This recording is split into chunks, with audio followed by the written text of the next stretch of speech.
Dando paso ahora mismo a un casi imberbe Mick Jagger que cantaba en 1964 al frente de esos Stones que el tiempo estaba de su lado, algo parecido le pasa a nuestro siguiente invitado.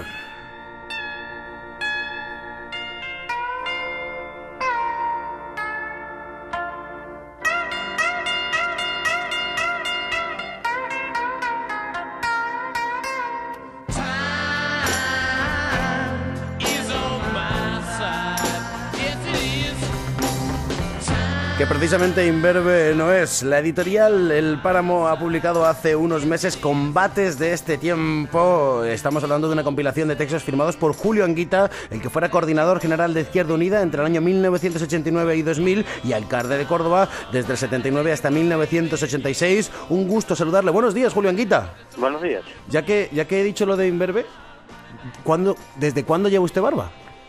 Pues desde el 8 de diciembre de 1977, exactamente. Toma ya, ¿y eso qué pasa? ¿Que una promesa o algo? ¿Cómo fue? No, fue un capricho, pero vamos, motivado por cosas, diríamos, de los sentimientos. Bueno, es bueno saberlo. De todas maneras, ¿cuántas veces ha hecho usted esa cosa de me juego la barba? ¿A que esto sale o no sale? No, nunca me he jugado la barba, no. Es bueno saberlo, sí señor. No juego a nada, ningún juego de azar me tiene como cliente. Y aún así, cuando tiene así una apuesta, ¿qué pasa? Que lo que pasa es que siempre piensa que va a tener entonces la razón. Es que yo no suelo apostar. Ah, bueno saberlo entonces. Me aparto un poco de ciertas costumbres que son habituales en nuestro país. Es el juego, las apuestas, en fin. Se ve un ente raro. Pues vamos a conocer a ese ente raro a partir de textos de todo tipo, por cierto. Cartas abiertas, artículos periodísticos, discursos e incluso un elegio fúnebre que le hizo la Pasionaria, que es con lo que arranca ese libro. Sí. Los textos más antiguos están fechados en el 77, los más recientes llegan hasta nuestros días. En cierto modo, entonces, podríamos considerar este Combates de este tiempo como una suerte de autobiografía de Julio Anguita. No, en absoluto. Además, no pienso... Yo contaré cosas... porque voy a publicar una cosa sobre la Tercera República y después sobre la historia de Izquierda Unida en sus documentos. Cosas personales, no.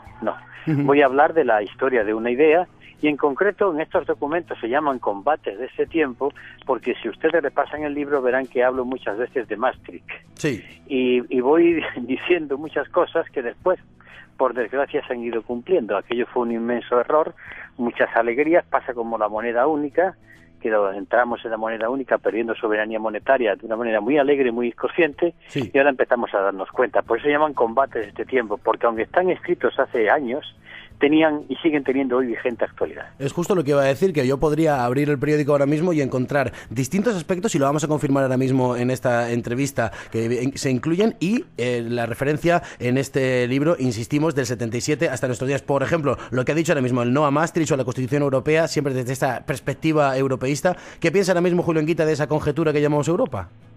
Bueno, es que vamos a ver, en estos momentos Europa no tiene nada más que una salida, que es la que viene hablándose desde el siglo XVII, desde la época de Víctor Hugo y desde Coudenhove-Kalergi, que es su unidad política, un supraestado. Si eso no es así, no tiene sentido. Y si como no va a ser así, porque lo que va a ser ni más ni menos que un conjunto de países guiados con una moneda única, pero sin políticas económicas en fase de aproximación, sin convergencia social, entonces la moneda única es un obstáculo para esa integración, que solamente opera en beneficio de la más fuerte, Alemania. Fue un error tremendo, pero fíjese si fue un error que ya entonces, en aquella época, Gerhard Schröder, el canciller de la República Federal Alemana, dijo: la moneda única tendrá más paro. Sí. Son citas de aquellos años de gente que veía venir el disparate. Aquí está. Pues ese disparate, según Julio Anguita, es la moneda única. Aún así, ¿qué pasa? Entonces, ¿qué hacemos? ¿Volvemos a la peseta? Pues mire usted, en estos momentos tenemos a un enfermo muy grave y la tesitura es la siguiente.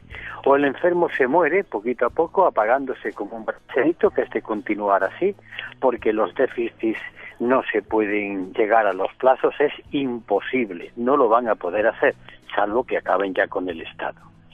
O la mesa de operaciones. La mesa de operaciones a vida o muerte. Y desde luego es la salida del euro, que plantea problemas muy graves, ¿eh? Yo tanto? no lo oculto, pero lo otro es morir, ir irremisiblemente a perderse. Vamos a ver qué es lo que sucede. De todas maneras, permíteme que sigamos mirando el periódico y lo empecemos a relacionar con combates de este tiempo editado por El Páramo. Por ejemplo, en la huelga general del próximo 29 de marzo, en su libro hay una carta abierta a Felipe González de cara a una huelga general, la del año 94, y existe la tentación de pensar casi que a la luz de esa carta nada ha cambiado del 94 al 2012. No, nos seguimos encontrando como los poderes económicos del país, de los cuales los gobiernos son sus capataces, pues siguen diciendo lo mismo. Ayer la señora Cospedal planteó que esto es no ser patriota, que va contra el derecho a trabajar de los demás. Es decir, cuando plantean una política económica que está llevando al paro, cuando plantean una construcción europea que ha sido un auténtico disparate, pues a los señores que van a intentar defender o hacer posible que esto cambie, les llaman la anti-España. Es muy viejo, estos viejos trucos del franquismo. Son los tics que continúan todavía en la sociedad española. Es casi que si nos podemos retrotraer casi a tiempos del franquismo, un poquito después, afortunadamente, estamos hablando del 77, cuando hay un texto que se llama El último de una serie sin fin, donde ya es muy crítico con la ley electoral y con la ley DONT. ¿No le cansa a usted tropezarse una y otra vez con la misma historia, con la misma piedra y decir, madre mía, si esto lo llevamos contando desde hace casi 40 años y sigue sin pasar?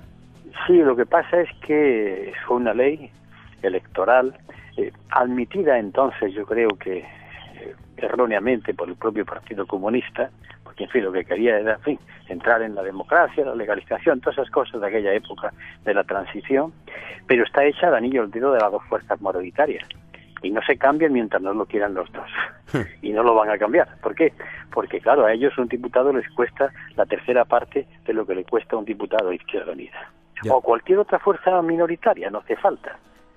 En fin, esto es ni más ni menos que un bipartidismo. Mire usted, la historia de España dramáticamente se repite. Ya lo dijo una vez Castelar, España ha cansado la historia. Esto es igual que la restauración de Alfonso XII, con Cánovas y Sagasta. Bipartidismo, poderes conservadores, tremendo poder de la Iglesia, sacar los viejos vicios, los viejos tics. Y hay que hablar del derecho de huelga que se puede restringido, el derecho de manifestación. Es ni más ni menos copiar de un pasado. Si lo que pasa es que entonces fue Alfonso XII y ahora es Juan Carlos I.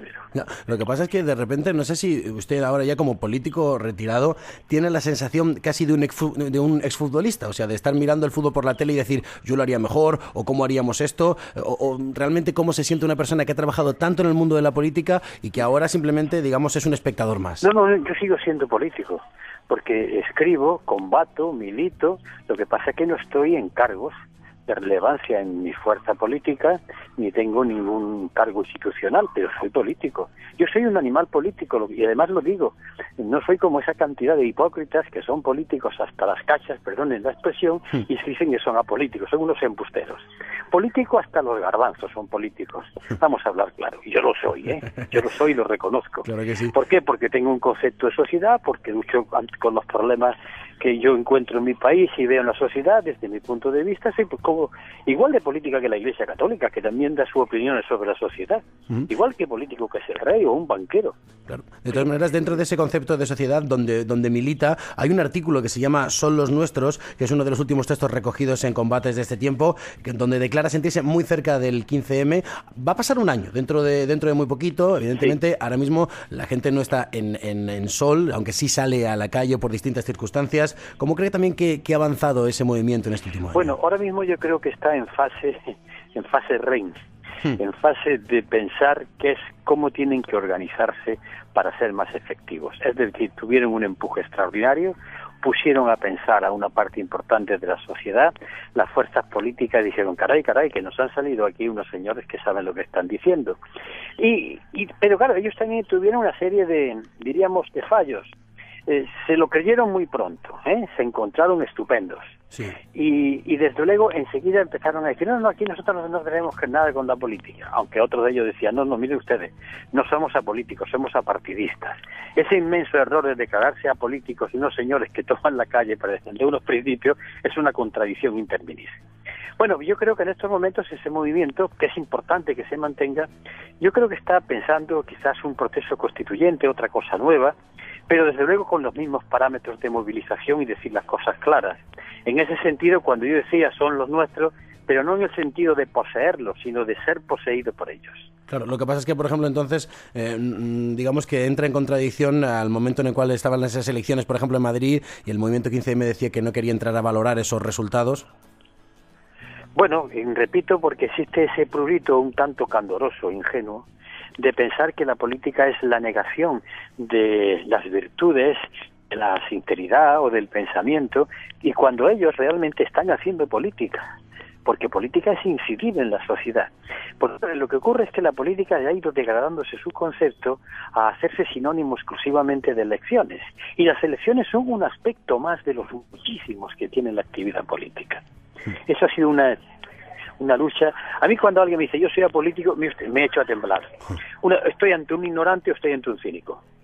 No caben medias tintas. Acabo de tener el titular de esta entrevista. Aún así, es verdad, señor Anguita, que usted me dice que es un animal político, pero si ha renunciado a la pensión vitalicia que tenía como exparlamentario y realmente sí, la suya es la de maestro, ¿delante de quién estoy o a quién estoy entrevistando? ¿A un político o a un maestro? Bueno, realmente yo he intentado conjugar tres aspectos de mi vida con los cuales siento una gran pasión. En principio soy docente. Soy docente por una vocación y además lo he ejercido y me gusta enseñar y explicar las cosas.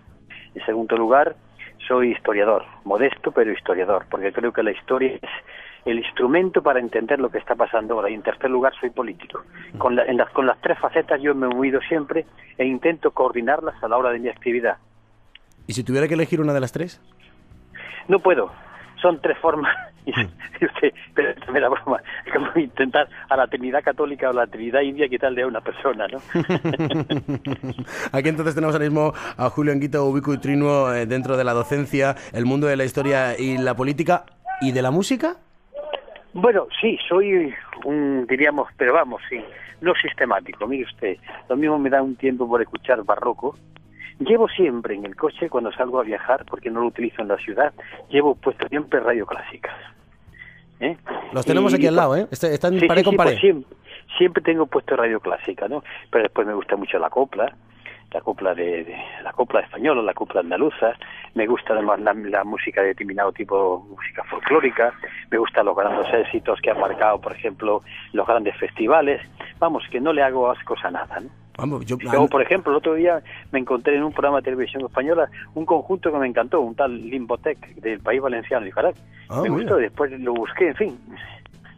En música todo me gusta. El señor Limbotec, además son muy buenos. De todas maneras, en Granada tienen ustedes ahí un montón de cosas, ¿eh? O sea, ¿cómo? Que en Granada hay una cantidad de músicos y en Córdoba también, que hay una cantidad de músicos apasionante en Andalucía, o sea que pueden elegir. Sí, ahí, sobre todo en Córdoba hay una buena orquesta, una orquesta municipal, y hay una gran afición, en donde, en fin, hay gente joven en el conservatorio, y donde hay varias corales, y donde la música cordobesa tiene un gran predicamento, una música cordobesa muy centrada en instrumentos de plectro, ¿no? De púa, pulso y púa, ¿no? De todas maneras, yo pensé que usted era de Elvis, fíjese. De Elvis. ¿Elvis qué es? Elvis Presley. Bueno, pues también, mire usted, hace un momento he estado escuchando, mientras miraba una canción, no recuerdo el título, pero es de la voz melodiosa de Elvis Presley, porque Elvis Presley tenía, aparte del rock, que hace 4 días vi otra vez una reposición del rock de la cárcel. Claro que me encanta Elvis. Digo que mi mundo de musical es amplísimo. Caben prácticamente casi todos. Pues mire, si justo... Desde las flautas rumanas a la música china, pues sí, hasta la zarzuela o arias de ópera. En fin, digo arias de ópera, no toda la ópera. Evidentemente, claro que sí. Pues mire, ya que nos comentaba que hace un ratito estaba escuchando Elvis, nosotros quisiéramos dejarlo exactamente donde estaba y le vamos a dejar precisamente escuchando un tema de Elvis Presley que, por cierto, se compuso meses después del asesinato de una de las voces más importantes de los años 60 en América. Así que después del asesinato de Martin Luther King se escribió este If I Can Dream, y como esto va de soñar también, Julio Anguita, autor de Combates de este tiempo, que es por lo que ha sido entrevistado en el día de hoy, muchísimas gracias. Gracias a ustedes. Muy buenos días. Buenos días.